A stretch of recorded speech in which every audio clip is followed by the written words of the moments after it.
She is.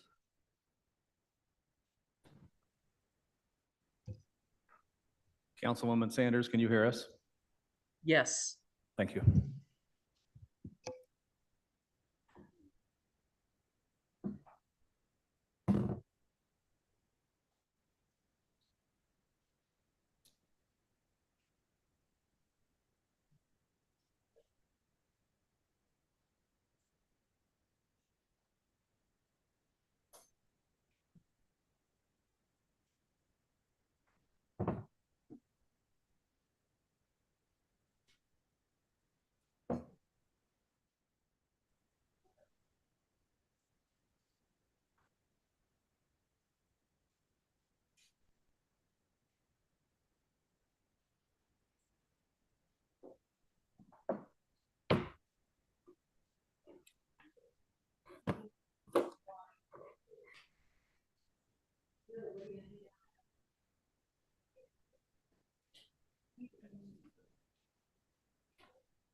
We'll now call to order our our special city council meeting. The meeting tonight is called to order for the food and beverage property project discussion.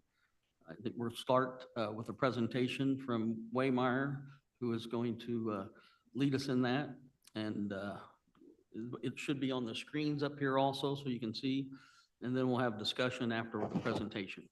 And we'll ask if you come forward to speak.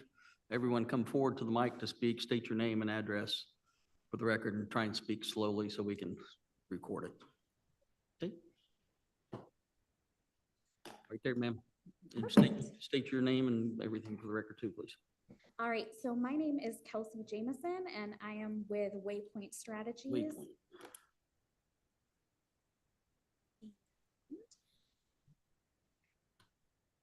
And we are here to talk to everyone today about our plan for what we would like to do with the Methodist building downtown.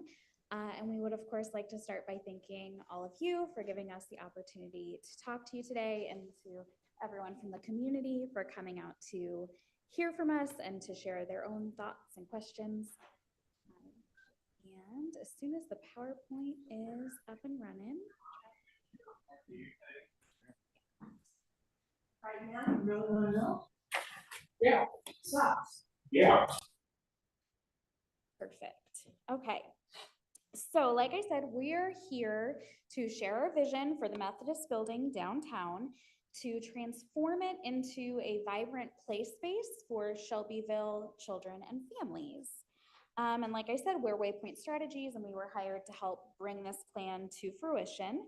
And we are here asking council to approve the use of the food and beverage tax funds to fund the creation of this facility. And so today we are just going to give a short, brief overview of the project and then allow time for comments and questions. Next slide, please. Alrighty. So currently the building is obviously in a prime location downtown, and there have already been efforts to revitalize downtown, and it is currently beautiful. And this building is well positioned to even further that and continue to attract families and visitors to the downtown area. Currently, this building has been empty and unused for about 20 years, and previous efforts to redevelop it into condos have not been successful. As you can see from these pictures, the interior of the building is in pretty poor shape. And the cost of doing nothing with the building is that it is a missed opportunity for continuing to attract visitors to downtown, but also the continued decline of the condition of the building.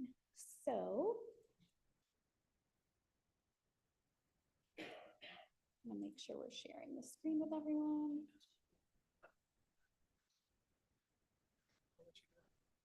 We want to share the PDF, but not the PowerPoint. We're sharing from the PDF right now.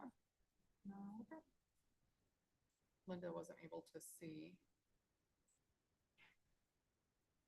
your presentation. You said it's this one?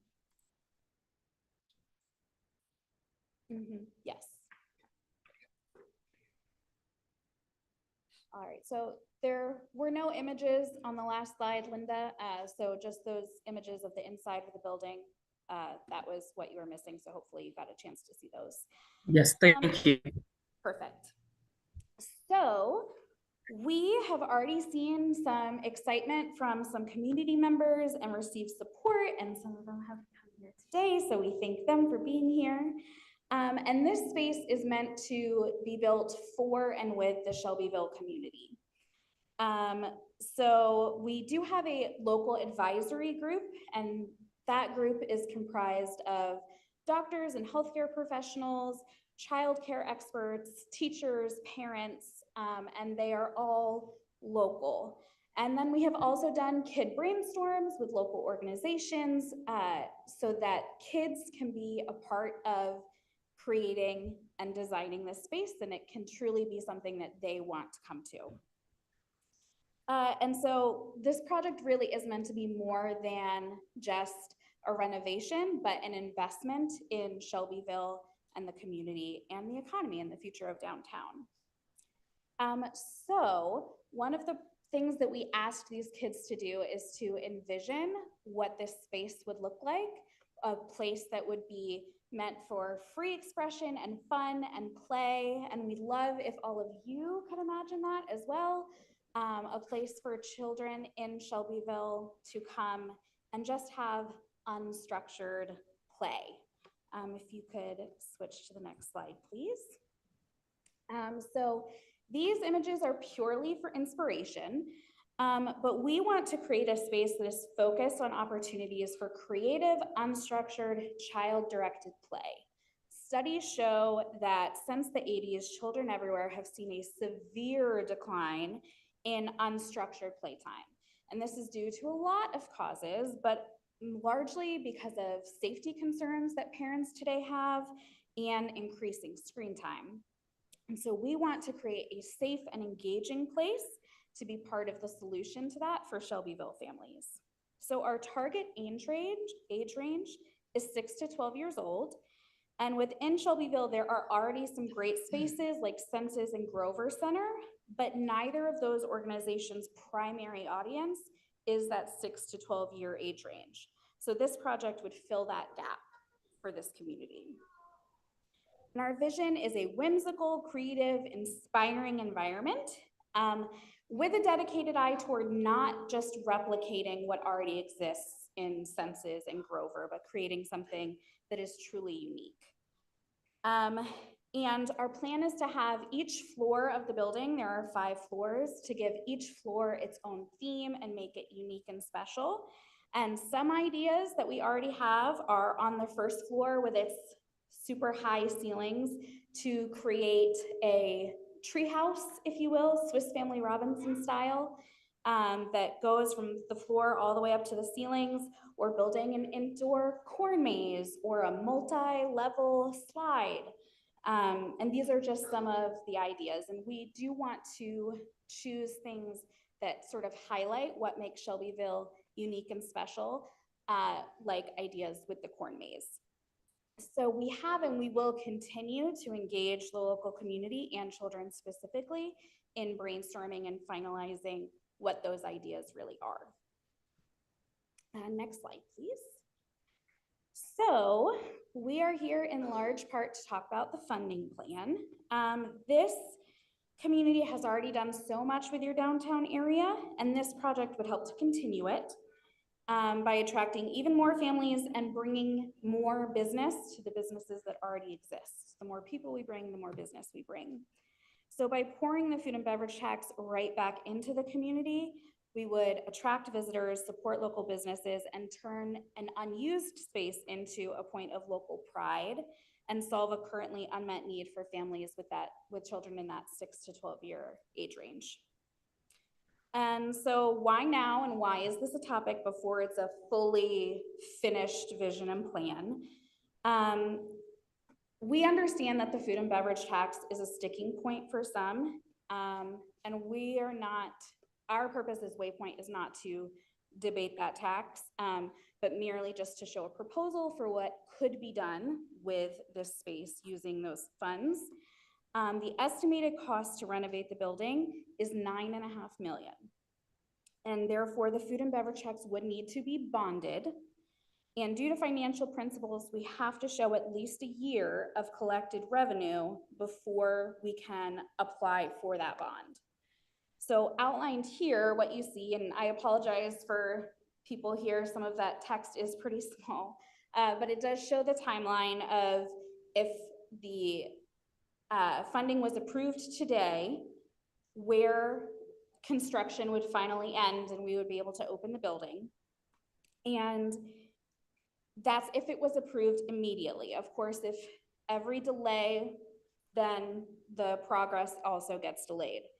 But because the food and beverage tax expires in 2047, the bond has to be paid off by then. So with every delay, we shorten that window, and that could mean either that it is more burdensome to pay within that shorter window, or we just don't get as much money and it makes the project that much harder to complete. So that is why we are asking council to approve the use of the food and beverage funds for this project at their next meeting, because there is sort of a time sensitivity to it in order to really bring the space to its full potential. All right, and you can go ahead and switch us to the next slide, and we are excited to hear your questions and hear the public's questions and comments, and thank you so much for your time. Okay. If anybody would like to come up and ask questions or speak, you're more than welcome at this time, please.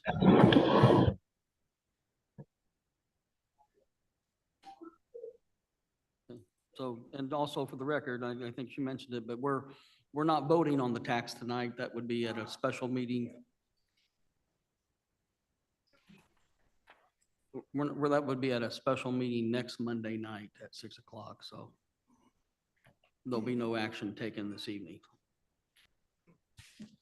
So my name is Bob Adams. I'm a lawyer downtown Shelbyville. I've been here for over 40 years practicing law. So it's I've had unique experience because I've seen a lot of several other proposals, we'll say, that have come before this council, and we've appropriated a lot of money to take care of it. Some sounded really more plausible than this one. And that's the main issue. This last one was for executive apartments, something like that, executive apartments. But there've been other things which the city has signed on to. This one is a major step, which is would be a problem which would involve funding and bond issues and major cost to the city. And it's not feasible. I don't think it's not going to work. The cost of administration have not been considered here. We just looked at building cost, who would pay for all the people, the personnel, and he needs skilled personnel to administer this type of facility. What other communities in this area for small cities like Shelbyville have done such a project like this? That should be answered. No other prior experience has been cited here. On this, I was able to research, and there's no city surrounding us which have adopted a food and beverage tax.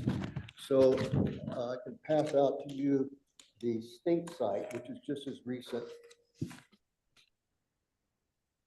And it shows that Greenfield hasn't done it, Greensburg hasn't done it, Rushville hasn't done it, Columbus hasn't done it, Franklin hasn't done it. None of these cities have adopted food and beverage tax.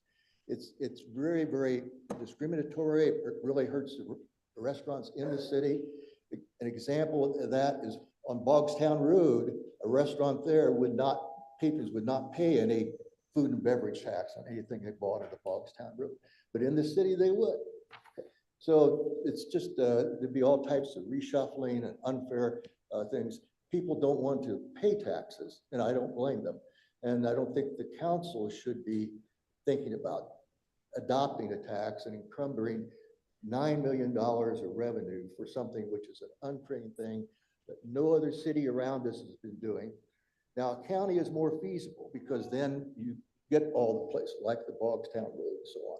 But they're not, that's not before you. It's only a city tax that you have on the people who buy food in the city. And on the handout I gave you, it's the state administers this tax. And they would hit things like the example they gave is a winery that once you have it, it not only imposes upon, like, let's give it Spiegel's example, which is downtown Shelbyville. They would have to pay it on all their sales probably. I mean, I don't know the state of Indiana, but that's the example that they give there. Not just the food they serve, but other sales that they make. So the state Department of Revenue would impose this tax and they would collect it as well.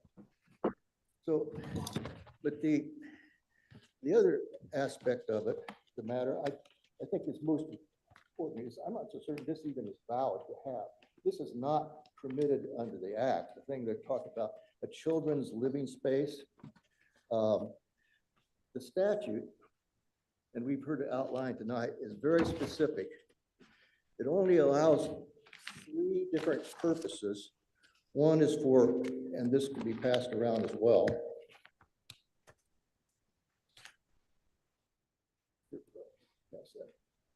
First place is rehabilitation of an historic property. And the Methodist building is certainly not a historic property. You haven't heard a word about that at all. So that is out, that purpose cannot be done. The second purpose is park and recreation purposes. This is not considered in the park and recreation department at all. And the third is for economic development purposes. Again, children's play space is not part of economic development at all. And so those are the 3 purposes for which a food and beverage tax can even be used. So it does not comply with the statute on their purpose that they've outlined. And it's poorly conceived for other purposes. So I really think it's not only from the analytical purposes of hurting residents of Shelbyville, administration of it as an isolated thing within Shelbyville, and thirdly, qualifying under the statute for a project which nobody else has been talking about before. This is a play space for children on all the floors of Methodist building. Just, it's unheard of before, and no other city that I know of does this. I'd like to hear about the other cities that do. Thank you very much. Thank you. Anyone else at this time?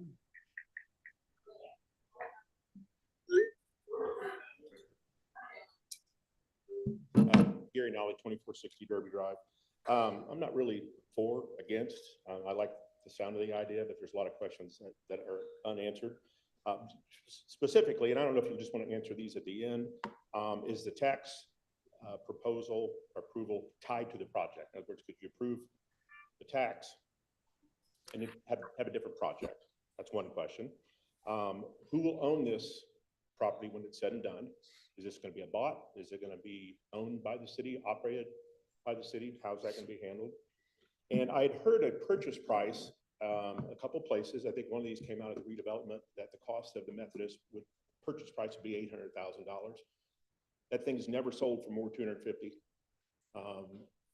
But if you give 800 for it, we already gave a Purple Vetch a forgivable loan of 250. So that means that we will have spent, if those numbers are accurate, we will have spent $1 million on a building that I know the previous owner spent about 250 on. And you can track the sales and all that. So anyway, those are my questions about if that is an actual purchase price, and make sure you're aware that you might as well throw in the other 250 that the city gave them under a previous administration.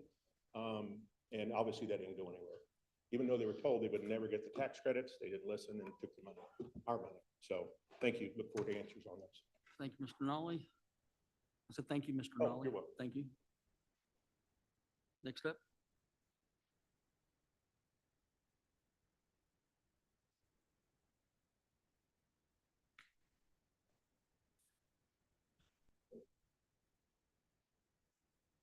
My name is Fred Eaton, and I live at 1056 Welcome Way Drive here in Shelbyville. I am opposed to the food and beverage tax for the reason that I am opposed to public funding of that particular building. I feel that with the food and beverage tax, it's very easy in the future to come back along when things don't go right, or the monies that are being put into the building are not sufficient, and another 1/2 or 1% or so could be tacked onto that. You're going to come back in 2028 and hit the taxpayers again with something out of Senate Bill 1. So whether it be income taxes or whatever the case may be. So this is just the beginning of things that can snowball and go down the road. I do have 3 questions for you though. First off, when was the council first made aware of the potential project? Secondly, when was the mayor first made aware of the potential project? And thirdly, is there a business plan that includes initial funding, ownership, sustained funding, private-public partnership in this endeavor? No answers so far that I know of. I've also sent the council an email stating that I have some thoughts on how the food and beverage tax can be used, assuming that you've already made up your minds and want to do that. I won't go into those now, but thank you for your time. Thank you, sir. Thank you. Anyone else this time?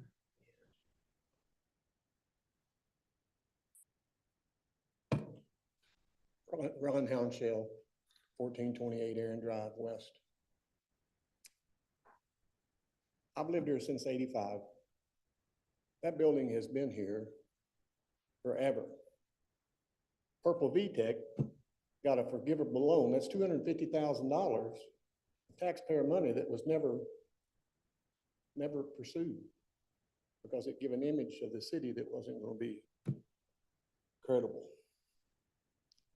Then I thought that, unless I'm misinformed here, that Genesis Group bought it. How did the city end up back with it? That's my first question. And how many times are we going to buy this building? Taxpayers. I'm talking about taxpayers. How many times are we going to purchase that building? Yeah, the city has never owned the building.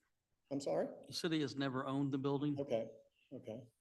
And so- Genesis doesn't currently own it. It's owned by But Ron. that was the plan. It was Ron Kelsey. Yeah, oh, I'm well was the aware. I'm plan. just trying to help go along and Okay, tell you some, okay. you know. And then the third question is, what's the return on investment? What's the return on the taxpayer's investment? Because that tax ain't going away. Once the Methodist building's purchased and it's improved, that tax is not going away. We're still going to be under that tax, food and beverage tax. To spend however the city council and mayor decides to spend it. So those are my questions, my concerns. I'm opposed to it. Mhm. Thank you. Thank you, sir. Next, further. Hello, Val Ferris, 911 Eagle Brook. I'm kind of like Mr. Nolly spoke. I'm not for or against it. I mean, I think it could be a good thing.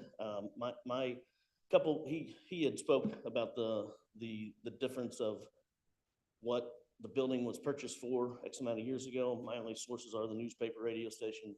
I don't know, I didn't factually look it up, but what it was bought for by the owner now compared to what I'm hearing, again, that we're gonna pay for it, or what, I've heard $800,000. I don't know if that's factual or not, but it sure seems like a huge discrepancy that there hasn't been $600,000 worth of improvements done to that building.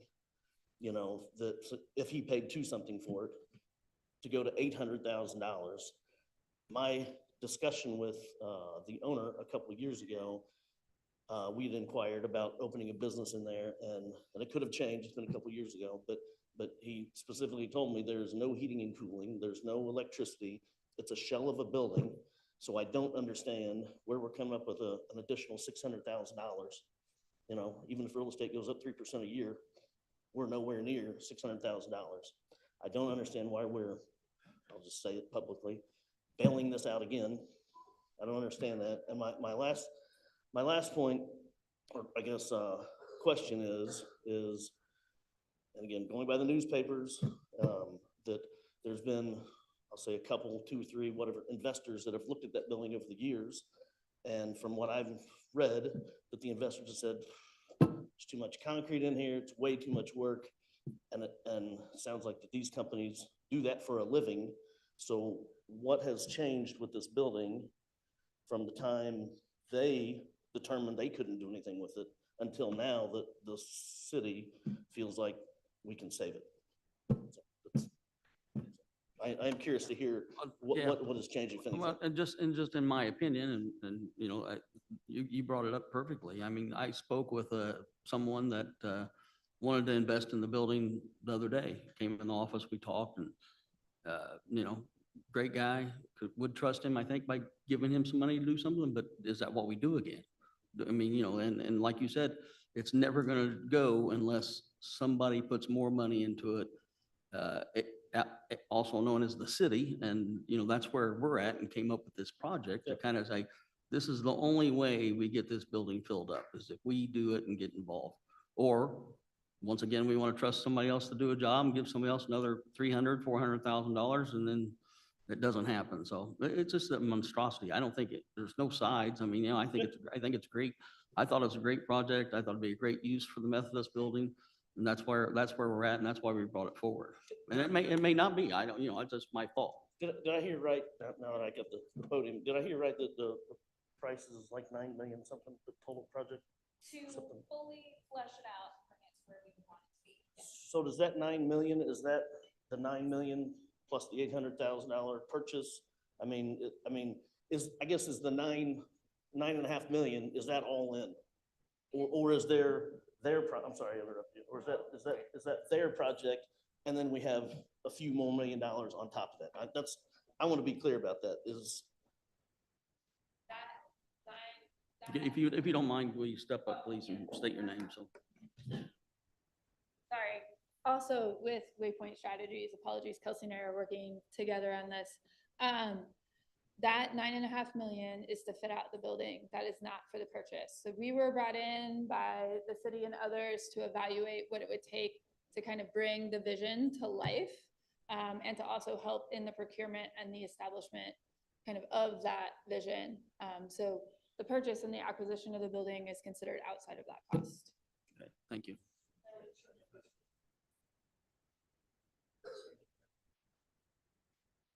So I guess my question is what's the total all in that we're looking at? Because it's more than 9 million, it sounds like. Yeah, and we don't have those final numbers at this point in time, so. How can we not have the numbers when we're Yeah. talking about raising the tax, but we don't have the project plan in place? That's kind of backwards, isn't it? Well, you'll have to step up, please, too, man.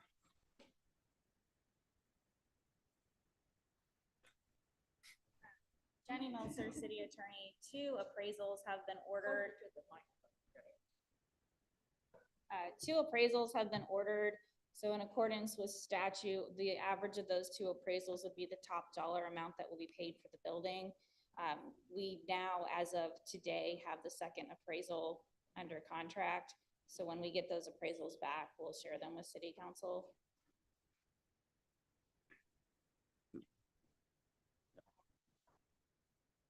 And sorry, just because there's other people listening out there, and we gotta be. No, I'm sorry. So I guess my question is, with the appraisals being out there, and I know you're not voting on it tonight, but will those appraisals be back in the all-in package deal be done before you guys vote on it? I would assume not. I mean, and you ask a good question. Well, why is this kind of backwards? Well, it kind of is because we don't know, we don't know exactly, we don't want to spend a bunch of money and do a design and get $500,000 deep into this thing if we can't even get the money to pay for it. And that's where we're at. I mean, we could front the money and borrow it from somewhere else in the city and then pay it back if and when we issued a bond for the food and beverage tax. But if that doesn't happen, then we're out the money. Yeah. I understand what you're saying. I just feel like I'm not gonna go to the bank and tell them I need $1 million loan and I may or may not spend it. Yeah. I mean, so anyway, that's what I got. All I got. Thank you. Thank you. Any further comment?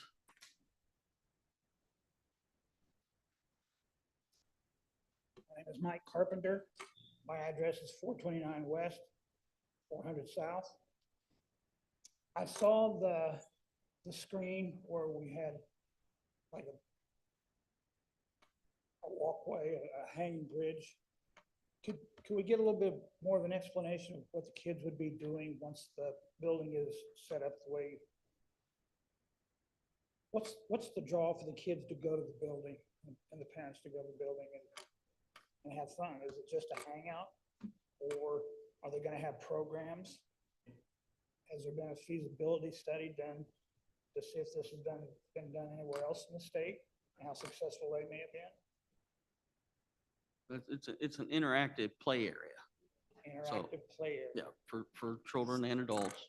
I mean, I don't know how to explain it other than that. I mean, there's several examples that you could look Is at. it like a comparable to a Chuck E. Cheese? I wouldn't think it would be like a Chuck E. Cheese. There wouldn't be as much, No bouncy houses? well, it depends on what we get into, Mike. You know, like I said, the design is not done yet, so it's not, even really been started. They're just conceptual ideas at this point. Thank you. Thank you.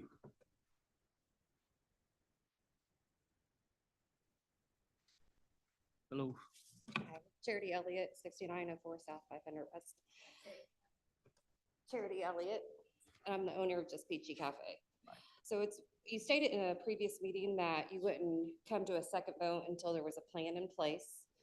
So I think that is maybe what Fred had talked about, seeing a business plan, financial plans, the full intentions of the 1%. I know right now we're talking about it going to the Children's Museum. And I know in the presentation, it had said that 1% won't cover the whole thing. So then we've got to get these bonds. So now we've got to pay on the bonds as well. So is that going to be another tax down the line? And as we're talking about a children's museum, has there been a market study done on that? Have we seen if there's a need for it here? Compared to, I mean, we've got the #1 ranked children's museum in the country next door to us. We've got our Kids Commons in a children's museum in Columbus next door to us. And then we have a science museum in Bloomington. And I'm not saying that the children's museum is a bad idea. I'm not. I just think we need more information and to make sure that the market's not saturated already.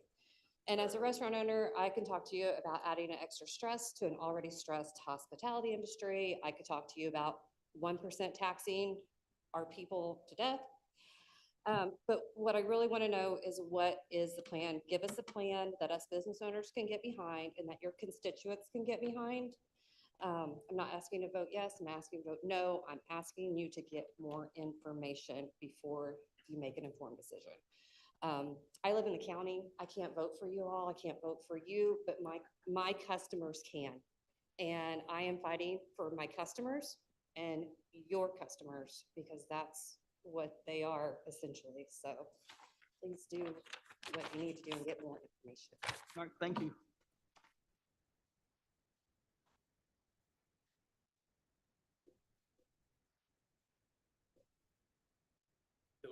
Chief, how are you? I'm good. Bill Elliott, 1418 South Noble Street, Shelbyville. My question is, who currently owns that building? Ron Kelsey. And who will own it after the renovation?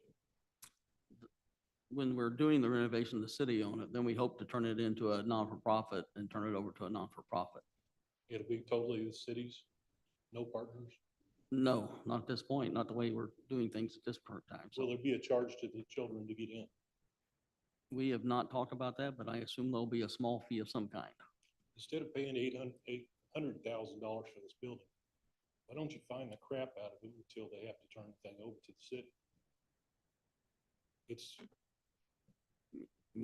not a stable building. It can't be inhabited. Why pay for it when you have the option to find these people until they can't afford it and have to turn it over? I'm not sure how we would find them for something that's I mean, it's a building no different than any other shell building in town that's not fully developed. It's, as long as it's not, in disrepair and falling in, is the only time that we could actually get involved and order someone to tear down their building. We're gonna wait till that happens. Now, that's what we're trying not to, so, Do we still receive funds from the casino? yes. Why can't you use casino funds? We have some casino monies that are left. A lot of it has already been dictated to the downtown and different projects around. Well, the county already pays a 1% food and beverage tax to the Indianapolis Colts. We get no return out of that. So is this gonna be the same situation You got a 2-0 ball team. to the stadium? You got a 2-0, okay. Well, you said you get nothing out of it. You got a 2-0 ball team to be proud of now. I'm just kidding, sorry. Yeah, I mean, the 1% is the 1%, and we're gonna make this, if we can do it, I mean, as nice as place as we can have. I mean, and I hear all the time about how people, complain there's nothing for our kids to do in our town, so this is one of the cries we've heard, and understand there's been no market study or anything like that. Batesville, not to contradict Mr. Adams earlier, but Batesville has just put in a new center down there, sort of like what we're talking about, and expanded it, so. I just hate to see the taxpayers be levied $10 million and this thing turns to be nothing. I mean, you have a handful of kids show up. It doesn't go over. It happens throughout the town. I mean, people have great ideas, but they never follow through. Right. And I think it's a waste of taxpayer money. And if you have any casino funds, use those. You're not levying on the taxpayers. Thank you, sir. Further comments?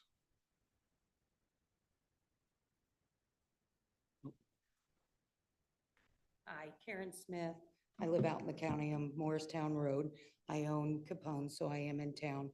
I just wanted to bring to the record that as far as GIS goes, the city did own this building from 12/29/2021 till they sold it to Ron Kelsey on July 12th, 2023. And as of right now, the assessed tax value is $327,000. So if it's a shell of a building and we're paying him $850,000 for a shell of a building, I'd hate to think what my two buildings would be worth right now, because they've all been redone. So I'm not saying I'm not for 1%. I would do it if you said, Karen, we need a fire station on the north side. We've got to do something with public safety. I'd be, let's do this. But for something that could be a not-for-profit, I think maybe they should go go to Knopf, go to Ryobi, go to these places and ask for money. Help build this, because I think you're going to find families are going to go, I don't have $5 to take my kid there. I don't have $10 to take my kid there, whatever it's going to cost. If we don't have the doors open for free for these kids, they're not going to go. These parents don't have the extra money. They're going to have that 1% extra that they're going to have to pay when they go out to eat. And we all know, the prices of food right now are ungodly. And we're trying to keep the cost fair so that we can keep people coming in our doors to keep our buildings and our businesses alive. And that extra 1%, I know it doesn't add up to much, which means at that $10 million, it's really going to take a long time to get there. But that 1% to other people, I break it down like this. I pay 7% sales tax. I pay 1% food and beverage tax. I pay 2.6% and 10 cents on each transaction that somebody walks into the door and uses a credit card. Right there, I am already at almost 12% right off the top before I ever talk about how much I pay my employees, all my utilities, everything else over the top, insurance, everything. Another 1%, it may not be much, but it is to us small business owners. And to go to something like that, I mean, I would love it for my grandkids and I would pay for it, but there's a lot of families that just can't. So we're putting a lot of money into something that we can't promise that families are going to be able to afford. So I think we need to go outside the box and start talking to some of our bigger and look for donors that will come forward and bring money to the table. Then let's talk about 1% going to something that is more useful for our community, like safety. That's it. Thank you. Anyone else? Hello, I'm Ashley Livesey. I live at 156 West Washington, and I just have one question. If this were to pass and we get for our version of Kids Commons or whatever, how would we go about getting that construction business? Is it already decided? Will it be bid out? That's it. That's my question. Thanks. There's no plans even made at this point, so there'd be a long time, and it would probably have to be bid.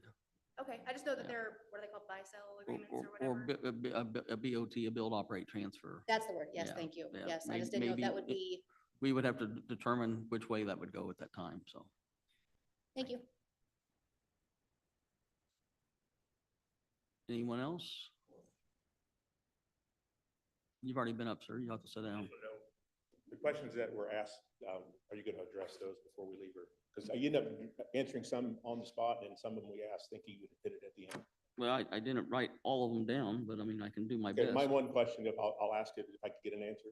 Can you approve the tax with no strings attached to this particular project? In other words, pass it with the idea of doing something with it, but not, maybe it's a different idea that comes up during the next year. That's my question. Are they married? That's probably a Jenny question rather than me, so.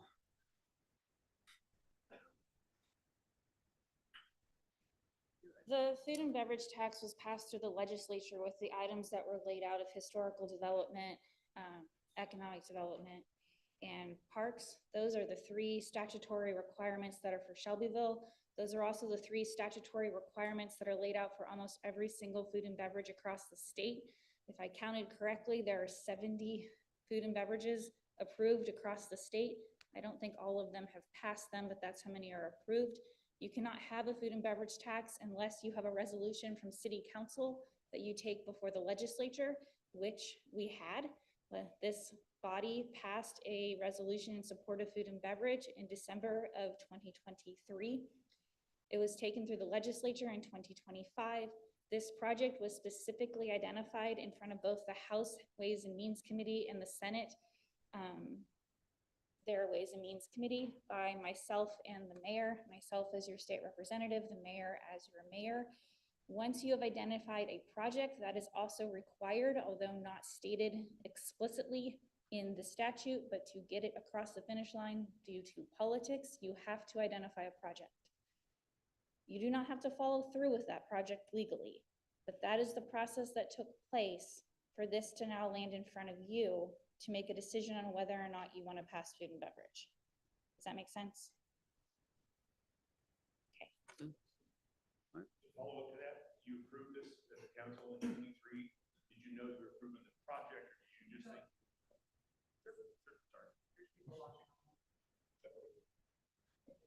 Just a follow up to that, since you voted apparently I'm not pro or against, I just want to know the facts.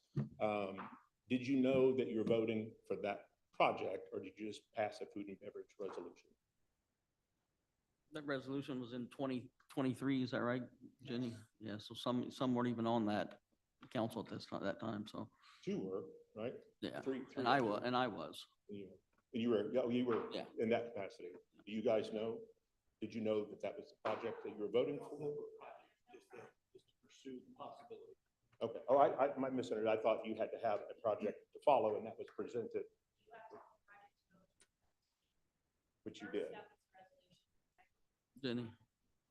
Okay. I guess I'm just a couple, maybe it's just the language. Yeah, that's all right. Thank you. Further, anybody else wish to speak? All right, any comments from the council?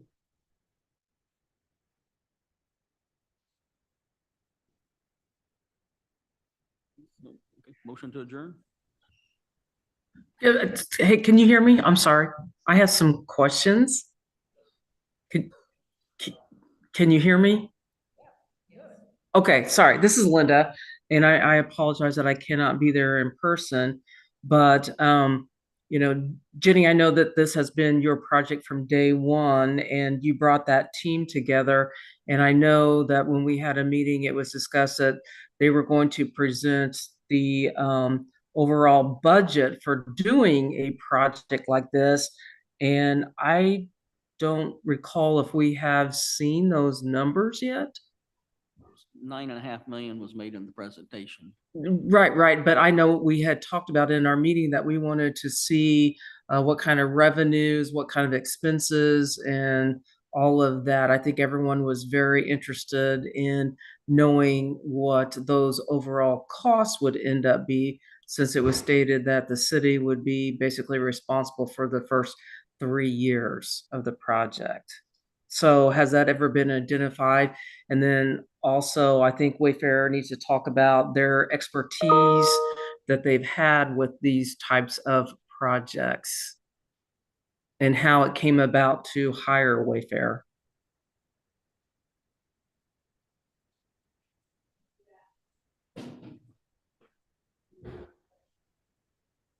So again, Audra Blaisdell with Waypoint Strategies.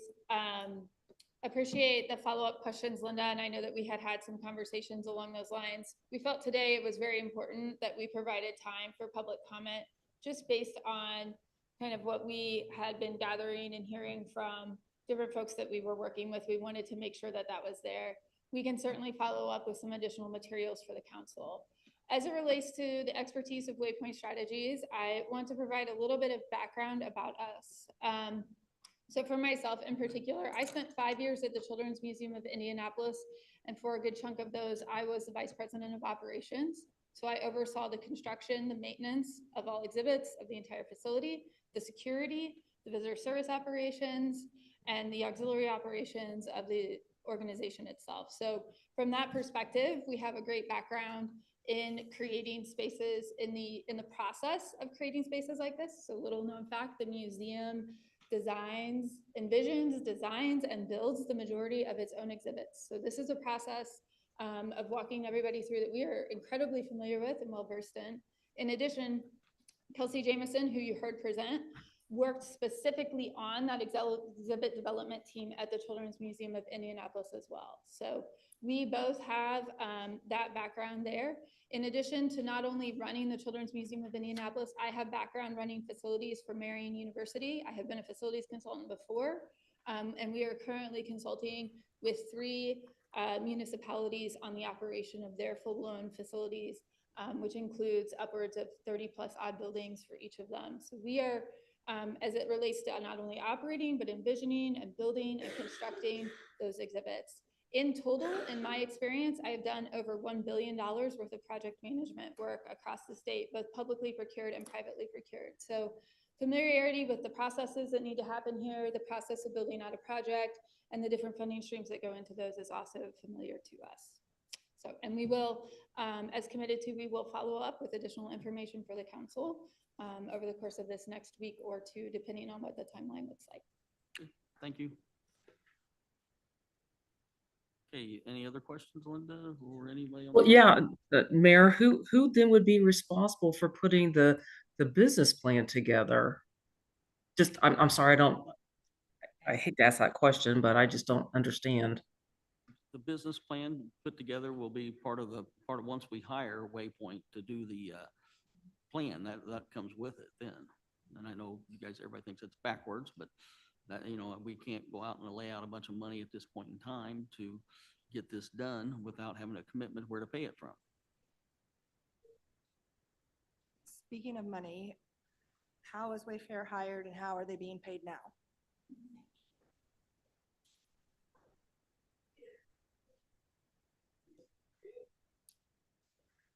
Under Indiana law, Waypoint Strategies is a service provider, which means that the city can hire whomever they choose. I believe the mayor did some research on different companies. This went through a contract process through the Board of Works, which is legally appropriate.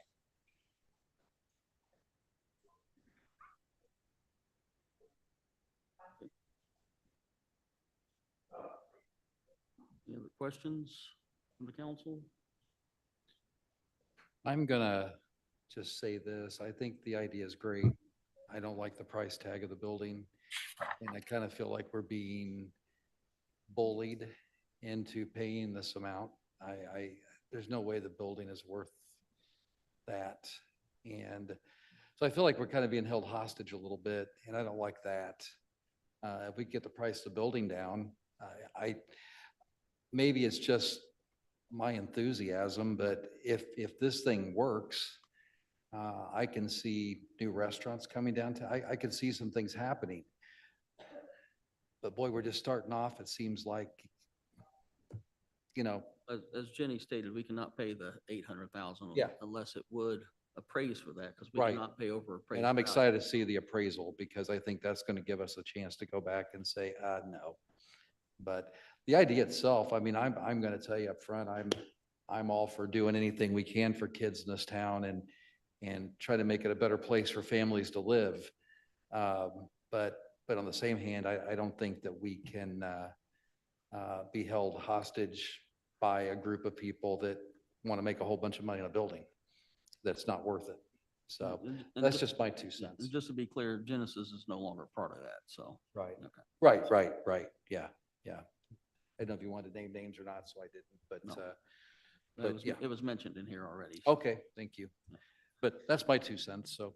All right. Any I other- am interested very much in how this operation would be maintained in the future for even 3 years.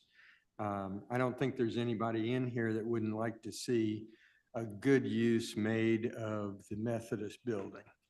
Nor do I think there's anybody in here that is opposed to providing more services for the children in the community. I don't see the 1% food and beverage tax at this point in time being advised.